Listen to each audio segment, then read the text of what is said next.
দোতলার জানালা থেকে চোখে পড়ে পুকুরের একটি কোণা। ভাদ্র মাসে কানায় কানায় জল, জলে গাছের গভীর ছায়া টলটল করছে সবুজ রেশমের আভায়। তীরে তীরে কলমি শাক আর হেলেঞ্চা। ঢালু পাড়িতে সুপারি গাছ কটা মুখোমুখি দাঁড়িয়ে।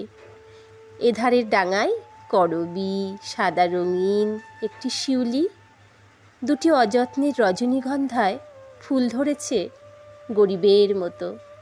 বাখারি বাঁধা মেহেদির বেড়া, তার ওপারে কলা, পেয়ারা, নারকেলের বাগান। আরও দূরে গাছপালার মধ্যে একটা কোঠাবাড়ির ছাদ, উপর থেকে শাড়ি ঝুলছে। মাথায় ভিজে চাদর জড়ানো গা খোলা মোটা মানুষটি ছিপ ফেলে বসে আছে বাঁধা ঘাটের পৈঠাতে।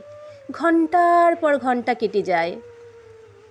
বেলা পড়ে এলো, বৃষ্টি ধোয়া আকাশ, বিকেলের প্রৌঢ় আলোয় বৈরাগ্যের ম্লানতা।